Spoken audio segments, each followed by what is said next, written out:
my earnings from Wimbledon, with my earnings in general. I invest in my future, so I save a lot of money. Urgent.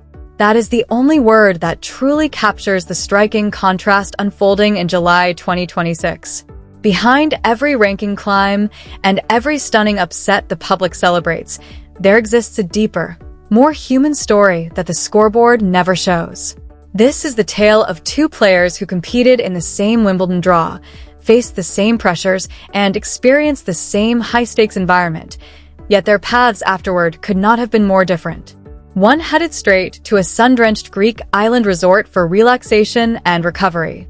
The other walked into Malacanang Palace to receive a formal presidential citation from the leader of her nation. Alex Eala, the 21-year-old Filipina who advanced one round further than world number one Aryna Sabalenka at Wimbledon 2026, stepped into the ceremonial heart of Philippine power, while her official career earnings on the WTA's ledger quietly crossed $1,285,330. Two athletes. Same Grand Slam tournament. One chose a beach vacation. The other received formal state recognition from the President of the Republic of the Philippines. What happened next turned a solid tennis result into something far larger, a powerful moment of national identity and pride. Just days earlier, on July 13, 2026, President Ferdinand Marcos Jr. formally conferred the presidential citation on Eala at Malacanang Palace, with her parents Mike and Riza standing proudly beside her. That same week, the WTA updated her official player page to reflect career earnings of $1,285,330. The two milestones landed in the same news cycle, creating a compelling juxtaposition that captured the essence of her breakthrough summer and the different ways success can manifest. The palace ceremony stands as the emotional core of the story. The way it collided with Sabalenka's post-Wimbledon choices is what makes the contrast so compelling and widely discussed. Throughout 2026, the world number one had been outspoken about Grand Slams owing players more prize money. She shortened a Roland Garros press conference as part of a protest, floated ideas of a potential boycott alongside Coco Gauff, and faced pointed questions about the optics of wearing expensive jewelry while criticizing tournament pay structures.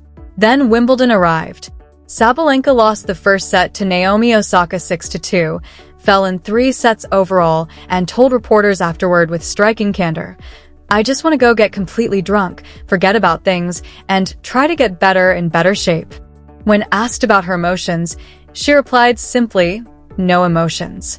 She then flew off to Greece for a beach vacation with her fiancé, posting relaxed content while the tennis world continued moving forward. Meanwhile, one round deeper in the same draw, Alex Eala was still carrying the hopes of an entire nation on the grass courts of Wimbledon. Start with the official number on the WTA website, $1,285,330 in career prize money. This is not an estimate or fan projection. It is the sport's governing body documenting her earnings in black and white for the world to see. The same week she received a presidential citation. Her Wimbledon run produced receipts that justified every bit of attention and national pride. In the first round, she defeated Zarazua 6-1, 6-2. Round 2 brought a comeback against Maya Joint after dropping the first set. She won 12 of the next 14 games to secure the first main draw victory by a Filipina at Wimbledon in the Open era. Round 3 delivered the statement performance, a victory over defending champion Iga Swiatek, the world number 3 seed. Eala took the first set in a tense tiebreak and dominated the second 6-2. It was not luck or a one-off. It was a comprehensive dismantling. Swiatek herself admitted afterward how difficult it was to handle Eala'S variety, craft, and tactical intelligence, particularly on slower serves. That is high praise from a player who does not often concede such points publicly. Sabalenka's post-tournament path looked entirely different. While Eala was advancing through the draw, the world number one was already planning her Greek getaway. Media outlets captured her relaxing on Mykonos beaches with her fiancé. Same tournament. Same week. One player walked into a resort for rest and recovery. The other walked into a presidential palace for formal national recognition. The deeper layer that much of the mainstream coverage missed is what this meant for the millions of fans following Eala'S journey. Fans in the Philippines staying up late into the night. The global Filipino diaspora refreshing scores during lunch breaks and work hours. They had been told for years that she was a long-term project, a promising prospect worth watching for the future. That patience was repaid in six figures on the WTA's official ledger and with formal state recognition at the highest level. They were not early. They were right on time. Then came Monday, July 13th. The conversation moved decisively beyond tennis results. President Ferdinand Marcos Jr. stood with Eala at Malacanang and conferred the presidential citation, the same form of high state honor previously given to national icons like boxing legend Manny Pacquiao and Olympic gold medalist Diaries. Even the precise name of the award drew fact-checking from outlets like Rappler because the moment itself carried such cultural and symbolic weight. There is one more telling detail from before the palace ceremony. In an earlier interview, Sabalenka herself had publicly praised Eala'S dedication, work ethic, and professionalism. The world number one highlighted exactly what Eala had been building long before the citation, the earnings milestone, or the beach vacation photos. She simply did not expect to witness the payoff from a vacation chair. Eala'S Wimbledon run ended in the round of 16 against Jasmine Paolini in a hard-fought three-set match, 4-6, 6-4, 6-3. She had taken a set and fought with determination until the end. Roger Federer was among those watching from the stands. Afterward, she spoke with maturity and perspective beyond her years. The only thing I can control is how I approach those situations. And if I'm able to approach them with bravery, with a steady mind and intensity, then I'm able to look back and feel no regret. 7 days later, she stood at the palace. At the podium, she delivered words a nation had waited to hear from a Grand Slam stage. I am proud to be Filipino. President Marcos reinforced the significance, telling her she never fails to remind everyone of her roots and that her performances showed the world what a Filipino athlete represents. The company Eala now keeps is not merely fellow tennis players. It is national heroes whose achievements transcended sport. Marcos's own social media post captured the moment succinctly. That framing matters deeply. It transforms a round of 16 result into soft power for the Philippines, a country without traditional Grand Slam infrastructure that is nevertheless producing world-class talent on the biggest stages. Her next chapters are already on the calendar. Eala opens her North American hardcourt swing at the Mubadala City DC Open in Washington from July 27th to August 2nd. Sabalenka begins her Cincinnati Open title defense on August 7th. If both advance through the summer, a potential collision course at the U.S. Open Series becomes a compelling storyline, world number 28 versus world number 1, with the full weight of July's contrasting events behind them. The gap between the world number 1 and the world number 28 this month cannot be measured solely in ranking points. It is defined by where each athlete chose to stand after Wimbledon.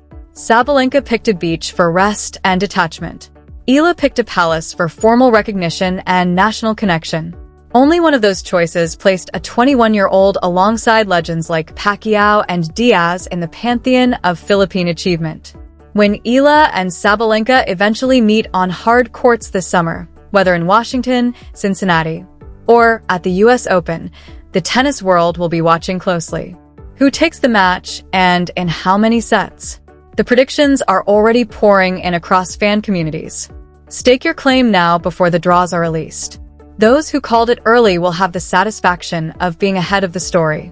If you have followed Eala from her Miami quarterfinal run, her strong showings in Berlin, her Birmingham title, the Swiatek tiebreak, and now the presidential recognition, you have witnessed a career earnings total climb past $28 million in real time.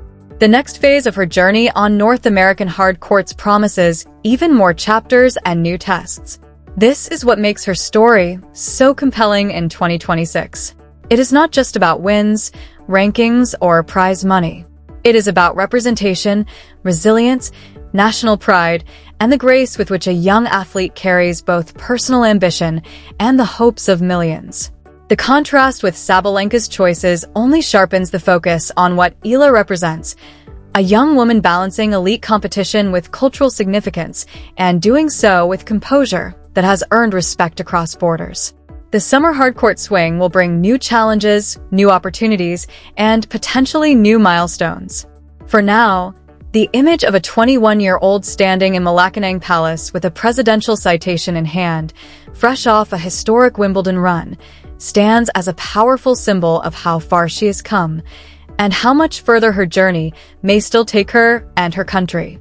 The tennis world is paying attention because stories like this transcend individual results.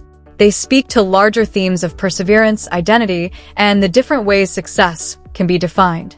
Eala has shown that it can mean both personal excellence on the court and meaningful representation off it. As the North American swing approaches, the question is not whether she belongs at this level. The results and recognition have already answered that. The question now is how high she can climb and how many more moments like the palace ceremony lie ahead. Her path reminds us that true success often looks different depending on the lens. For some, it is rest and recovery after a grand slam. For others, it is standing tall in front of a president and a nation. Both have their place. But in Eala'S case, the palace moment feels like a fitting reward for years of quiet dedication and a promise of even greater things to come. The summer ahead will test her on hard courts against top competition. It will also give fans another chance to watch her carry both her own dreams and those of the Philippines with the same bravery, steady mind, and intensity she spoke about after her Wimbledon loss. Whatever happens next, one thing is clear. The 21-year-old who walked into Malacanang Palace is no longer just a promising talent. She is a national symbol whose story continues to inspire far beyond the lines of a tennis court. If you enjoyed this story and want more in-depth updates like this, subscribe to Tennis Diaries, turn on the notification bell, like this video, and share your thoughts in the comments. Thanks for watching, and we'll see you in the next video.